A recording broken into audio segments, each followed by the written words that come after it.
함께 하심의 은혜 가운데라는 제목으로 말씀 전하겠습니다.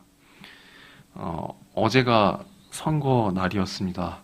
네, 저도 투표를 하긴 했는데요. 제가 무슨 색깔인지 밝힐 수는 없겠지만은, 그 전에 이제 각 후보자들이 선거 운동하는 모습들을 이렇게 다 지켜봤었던 것 같습니다. 그런데 봤는데, 이제 공통적으로, 그 후보들에게서 이제 느껴지는 모습이 하나 있었죠. 바로 야심이었습니다. 야심. 내가 대통령이 되면은 대한민국을 어떻게 이끌겠다 하는 이런 열망과 야망이 느껴졌었습니다. 보기에는 되게 좋죠. 사실 어느 정도 그런 야심을 잘 비춰줘야 저 후보가 정말 뜻이 있고 믿을만 하구나 하는 인상을 줄 수 있으니까 좋은 것 같습니다. 그런데 흥미로운 거는요. 성경에서도 이와 비슷한 야망을 품은 인물이 등장하는데 바로 오늘 본문에 나오는 야곱입니다. 야곱도요, 굉장히 큰 복을 바래왔던 사람이었습니다. 다만 이제 그 복이라는 게 뭐 재물이나 명예 같은 그런 세속적인 복이 아니라 이제 하나님의 복을 받길 원했던 사람이었죠. 여기까지만 들으면은 아무 이상도 없어 보입니다. 세상의 것이 아니라 하나님의 것을 사모하는 야곱의 야망이 굉장히 훌륭해 보입니다. 하지만 문제는요, 야곱이 하나님의 복을 수단과 방법을 가리지 않고 쟁취하려고 했던 것이었죠. 본래 야곱은 에서의 동생이지 않습니까? 장자의 신분이 아니었고 동생이었기 때문에 장자가 받을 수 있는 축복을 야곱은 받을 수 없었습니다. 그렇기 때문에 야곱이 취했던 행동이 무엇이었죠? 우리 너무나 잘 알고 있죠. 팥죽을 만들어서 그 팥죽으로 형을 꼬신 다음에 장자권을 자신에게 내놓게 만듭니다. 또 아버지 이삭에게는 어떻게 했죠? 제가 바로 장자입니다 라고 속이고 기만해서 원래는 장자가 받아야 할 축복을 자신이 받게 된 것이죠. 이렇듯 야곱의 행동은요, 정당하지 못했습니다. 그는 하나님의 복을 사모하긴 했지만 그런 하나님의 은혜를 자신의 인간적인 꾀로 끌어오려 한 것이었죠. 그 과정 속에서 가족들에게 상처를 주게 되었고 또 갈등을 조장하게 된 것입니다. 그래서 이제 야곱은 형인 에서하고는 아예 원수 관계로 바뀌어져 버린 것이었죠. 그래서 야곱은 결국 자신을 죽이려는 형을 피해서 도망 나오게 된 것이 바로 오늘 본문의 이 베델 사건인 것입니다. 이제 10절을 보시면요. 야곱이 브엘세바에서 출발해서 외삼촌 라반이 있는 하란으로 도망을 치게 됩니다. 근데 그 거리가 무려 800km 정도 된다고 하는데요. 800km면요. 아마 서울에서 부산을 왕복하는 거리로 치시면 될 것 같습니다. 풀코스 마라톤을 20번 완주해야 되는 거리죠. 그런 먼 길을 야곱은 탈 것도 없이 아무것도 없이 밤낮으로 걷게 되고 또 11절에 보시면요. 야곱의 처지가 아주 잘 드러나는데 자야 되는데 베개도 없어서 돌을 베고 자야 되는 처지에 이르게 됩니다. 집 나가면은 고생이란 말이 있는데 이건 누가 봐도 야곱을 향한 말인 것 같죠. 근데 성경에서는요. 이렇게 비참한 상황에 놓인 야곱의 감정이 야곱의 심리가 어떻다고는 묘사되어 있지 않았습니다만 한번 여러분 생각해 보십시오. 야곱도 우리와 똑같은 사람인데요. 형과 아버지를 속이고 자기 형이 이제 나를 죽이려고 해서 이제 집에서 도망쳐 나왔는데 드디어 내가 장자가 받을 수 있는 하나님의 복을 받았다 하면서 야곱이 되게 기뻐했을까요? 도망쳐 나오면서? 아니면요.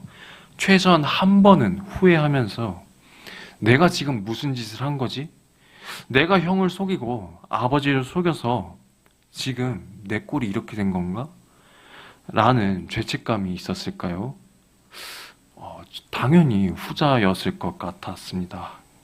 아마 야곱은 이 시점에서 되게 후회했을 것 같아요.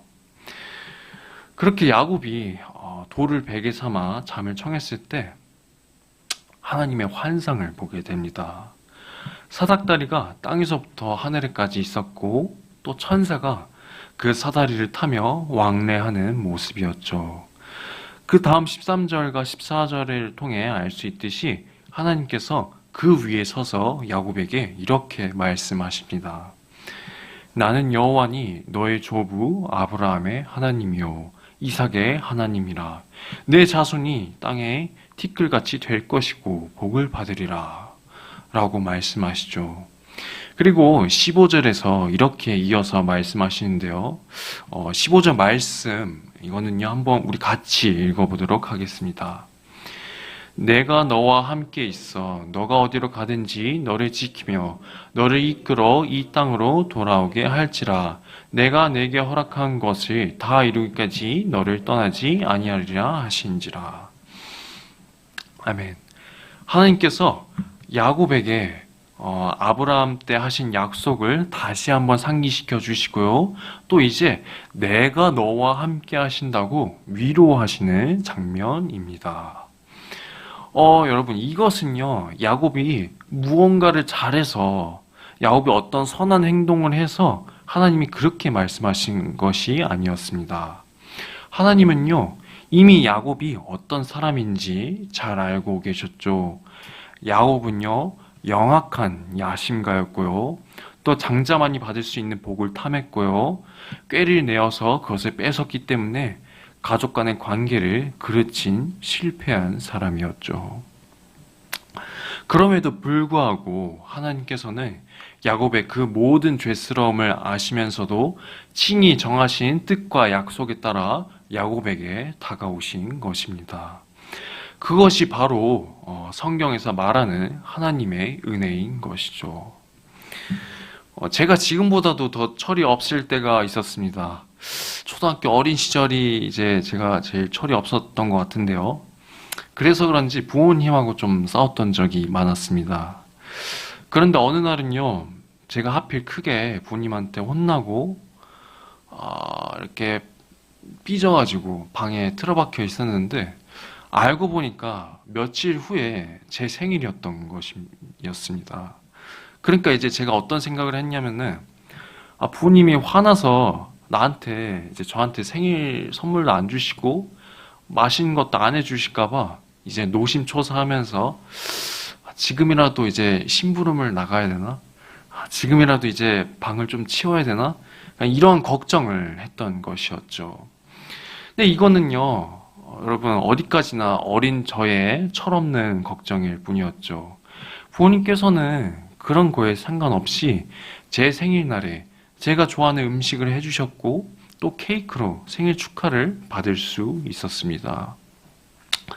본인 입장에서는요, 아무리 저랑 심하게 다퉜어도 저를 여전히 사랑하시고 제가 그 부모님의 아들이기 때문에 저에게 생일 챙겨줄 건 챙겨주고 선물 챙겨줄 건 챙겨주고 또 저를 바른 길로 지도하시려고 혼내야 될 거는 혼내고 그러시는 것입니다. 하나님의 은혜도 이와 같다고 생각합니다. 우리도 그분의 은혜를 받을 자격도 환경도 명분도 아무것도 충족되지 않았지만은 주님께서는 그저 우리를 사랑하신다는 이유 하나만으로 자신의 아들을 이 땅에 보내셨고 그 아들의 피 흘림으로 우리를 구원에 이르게 하신 것입니다. 그리고 이제는 성령을 통해 우리를 위로해 주시고 우리의 길을 인도해 주시는 것이죠. 여러분, 하나님의 은혜는 우리의 힘과 노력으로 쟁취해내는 것이 아닙니다. 하나님께서는 아무 조건 없이 우리에게 은혜를 주시는 줄, 선물로 주시는 줄 믿습니다. 이제 야곱은 잠에서 깨어나서 하나님의 임재와 말씀 속에서 깨달은 바를 이렇게 고백합니다. 우리 16절과 17절 말씀인데요. 이것도 같이 한번 읽어보겠습니다. 야곱이 잠이 깨어 이르되 여호와께서 과연 여기 계시거늘 내가 알지 못하였도다. 이에 두려워하여 이르되 두렵도다 이것이요 이곳은 다름 아닌 하나님의 집이요 이는 하늘의 문이로다 하고. 야곱의 반응이 어떻게 보이십니까? 되게 놀라움과 경외로 가득 차 있습니다. 내가 살아가면서 나도 몰랐지만은 하나님께서 내 삶에 지금 이 자리에 이미 함께하고 계셨다. 전능하신 하나님께서 나와 함께 하시니 나는 이 땅으로 다시 돌아올 수 있을 것이다. 라는 사실을 깨닫게 된 것이죠. 물론 야곱에게 있어서 상황이 달라진 것은 아무것도 없었습니다. 여전히 형과의 관계는 틀어져 있고요. 자신은 지금 황량한 땅 한가운데에 놓여진 처지입니다. 하지만 상황이 달라지지 않았어도 이제 야곱은 지금 자신이 가는 그 길이 혼자가 아니라 하나님이 함께 하신다는 그런 확신이 들게 된 것이었죠. 저희 얼마 전에 매일 성경으로 빌립보서 말씀을 배웠었는데요. 거기서 이제 바울도 가택 연금에 처하게 됩니다. 집에 이제 감옥처럼 갇혀 있으면서 내가 이제 사형에 처하느냐 아니면 석방을 하느냐 하는 그런 재판 결과를 기다리게 되죠. 바울의 선교 여정 속에서도 숱한 고난들을 많이 당해봤겠지만은 답답해서 갇힌 상태에서 죽느냐 사느냐의 문제에 직면한 건 처음 경험하는 일이었을 것입니다. 그런데 그런 상황 속에서도 바울이 어떻게 하죠? 바울이 되게 기뻐합니다. 기뻐하면서 편지로는 성도들한테 항상 기뻐하라고 이렇게 전하고 있죠. 바울의 그 기쁨의 가장 주된 이유는요, 바로 그리스도 예수께서 자신과 함께 하심을 깨달았기 때문입니다. 모든 상황 가운데에서 기뻐할 수 있는 이유가 주님의 함께 하심이었던 것입니다.